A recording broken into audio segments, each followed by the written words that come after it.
Hello there and welcome to something different, something interesting, something new. Welcome to the wrestling world, where we're going back to 1992, and, well, we've all seen how the TEW AI books. It's not always the smartest, let's say that. We've all gone and looked at another company and seen a random mid-carder suddenly in the main event scene for no reason. But obviously we also don't get to see their growth, because we don't check it that often. So, what if there was a save where we just let the AI do what it wants to do? And that's what this save is. I've gone back to 1992, and this is episode 0. We're going to come back every year on January the 1st, look at the awards, look at all of that stuff, and work out how bad really is the AI in this game. How bad is the booking? Or can you actually see people's growth throughout the years? Do they have a logic we just don't follow? Now, I am going to give a caveat of something I have done to assist this save. As I mentioned, we're starting in 1992. And I've done a test run of this where I've just simulated through just to see how the world is built. But one thing I've found is that there's never enough young talent coming through. This mod has all of the young talent coming into the wrestling world, but it's very rare for it to actually come through. Like, I could go to 1997 and Paul Levesque has never been hired by even the smallest indie. Or Jeff Hardy's wrestled 6 matches in 3 years.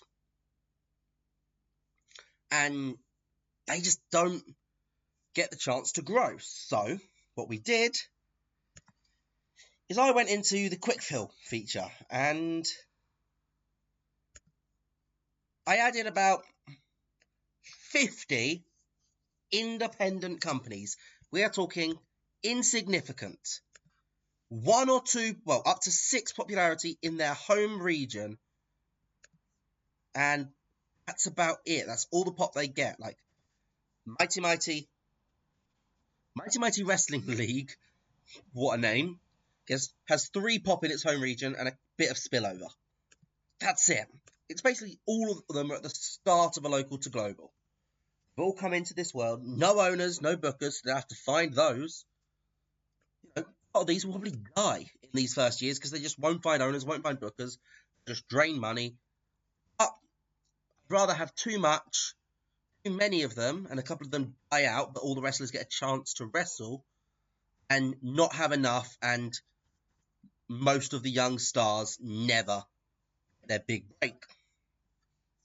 We are going to have a quick look around, though, at what the world looks like right now, essentially. We're going to go through Company Wars, because, well, all the ones with pictures are the ones which already existed. So these last 2 pages, yeah, there's 136 companies now. There was 50.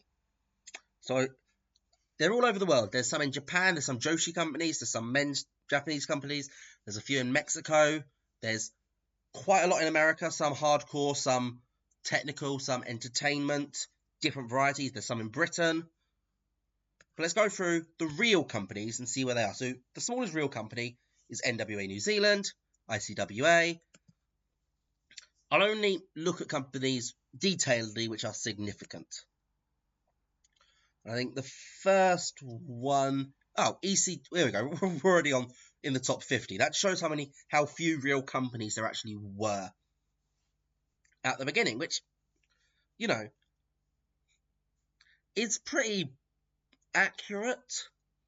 There wasn't that many companies which were known about, but there was always something going on down your local gym. And that's what all of these blacked out ones are supposed to represent. There's something down at your local gym. We'll start with ECW.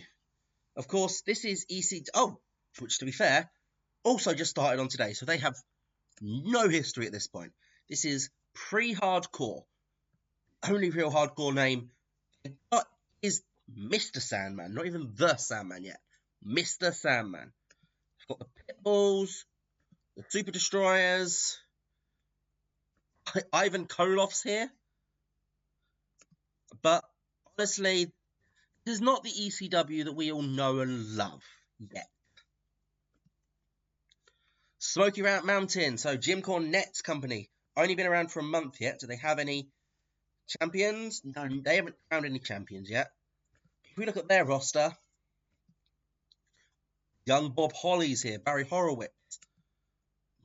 Bob's here. Hector Guerrero's here. Paul Orndorff. Robert Gibson, not Ricky Morton.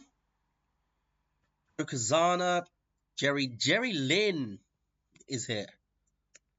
So they've got a decent level of talent here. And Jim Cornette's booking, which of course in this game is 77 rating. He's got higher reputation than his skill. I honestly think that's pretty accurate. Key thing to worry about is he's a freelancer. He may just decide to leave at any moment.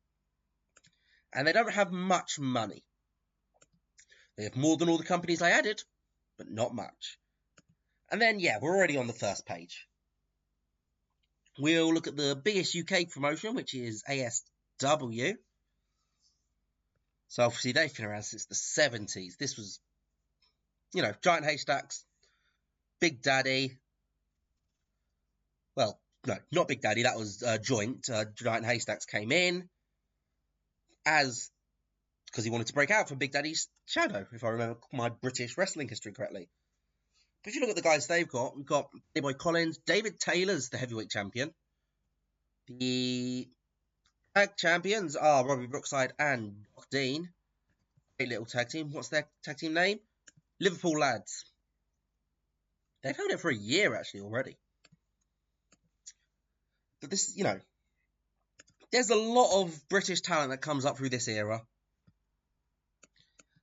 And I just wanted to give them somewhere else to work. So there's a few more British companies coming in. If we look at Japan, you've got Rings, Professional Wrestling Fujiwara Guru, ULL for the small guys, Wing, UWFI, FMW, All Japan Women's for the women's. I realised the stupidity of that sentence when I said it.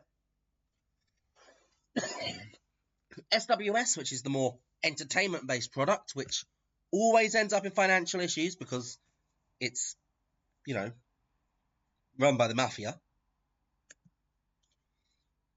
And your big two, All Japan and New Japan. We'll just go in detail on the big two. So, of course, All Japan, this is just before the big Misawa run. He hasn't quite made it. Well, he's in the main event picture scene, but he hasn't quite won the title yet. And if I remember correctly, Toshiyuki Kawada hasn't turned on him yet, so there's no Holy Demon Army, which of course makes sense because Jumbo Tsuruta is still healthy. And of course, in a bit of a butterfly effects way, he probably won't ever get ill. Same like, who knows if Andre the Giant's going to die when he does. He could be working these small indies in the 2000s. I don't think even if he had stayed alive, he would have done that and he'd just gone to Hollywood. So, Triple Crown Champion is Jumbo Tsuruta. Your Unified World Tag Champions, the Miracle Violence Connection. Union Champion, it's 1989, is Fuchi. All Asia is Can-Am Express. That's the thing. All Japan have got a young, strong roster. You've got your Kabashis, your four pillars. Of course, eventually, your Kikuchis, your Agawas, all young guys. Hell, even Fuchi's only 37. Saruta's 40. In modern terms, you might only just be getting your first main event push at that point. He's already the undisputed ace. They actually do have Andre the Giant here. And, already very broken down. That 29 stamina and 4 athleticism with no primary skills is very worrying. But that popularity is insane. Sorry, I've got a bit of a cough at the moment. But there's a lot of potential in this roster. And then you go over to New Japan, and whilst All Japan has its 4 pillars of heaven, New Japan has its 3 musketeers, Shono, Muta, and Hashimoto. Again, quite a young upper mid-card who are ready to take that step into the main event scene. Fujinami is 38. Choshu is 40. Again, same age as what? LA Knight, I think, is 40 nowadays. Jushin Liger is only 27. Hase is only 30. Kanemoto is 25. Ishimura is 20. Same as Kojima's 21. Tenzan is 20. So both of the Japanese main companies have a future pretty much already there. Now, let's look at the big Mexican companies, which is UWA and CMLL at this point, because AAA doesn't come in until later this year. UWA, if you look at their roster, it's already starting to be aging. Santo's quite young, right, at this point? Yeah, Leo Del Santo's only 28. You know, they've got Ultimo Dragon, which is a pretty great potential with there. And CMLL. Oh, wow. It's so nice to see a CMLL without 30 different titles to read through. Seeing King Carlos is their world heavyweight champion. Panther is the middleweight champion. S1, Pilato Morgan, and Satanico are trios. Of course, they still have 2 different brackets of championships. Because of course they do. It's CMLL. There's like 6 now. But of course, the main companies, which we're probably going to be focusing the most time on, well, it'll be interesting to see, if there's a big jump for one of these companies. We'll obviously look into more detail over that. Is WCW and WWF. At this point, WWF is first. But at this point, Liger is the light heavyweight champion. Rude is your US champion. Your tag champs are Steve Armstrong and Tracy Smothers. World champion is Lex Luger. Of course, doesn't he leave WCW this year to go to WBF and then WWF? Your tag champs are Ricky Steamboat and Dustin Rhodes. And your TV champion is a young Steve Austin. If you look at their roster, it's pretty strong. Vader's around. Dustin Rhodes. Cactus Jack. Larry Zbyszko as a bit of a veteran. The Steiners. There's a lot. Steamboat. Who just that technical and that fundamentals is phenomenal. Sting. Hall and Nash are both here, aren't they? Yeah, Diamond Stud and Vinny Vegas. With DDP. Muta's over here. Didn't spot that one when I did my test. Puff Bagwell. So there is enough talent on this roster to push it up into next level, but will they make it without, say, a Hogan jumping ship like happened in real life? Or the entire WWF main event scene jumping over? Speaking of the WWF main scene, let's have a look at them. You got your Macho Man, your Roddy Piper, your Snooker, your Flairs, and your young guys like your Owen Harts. That's still in the mid-card at this point. Same with Shawn, who has only just split up with Jannetty. Because I think it was January 92 he split up with Jannetty, but he's already heel here, so... Yeah, so they've already done the split. Mr. Perfect's around, Jake, Hogan. They have a lot of talent, they have a lot of stars, but a lot of their stars are fuses that are short. The Undertaker's only 26. So, could he be the one to lead them into the next 2 decades?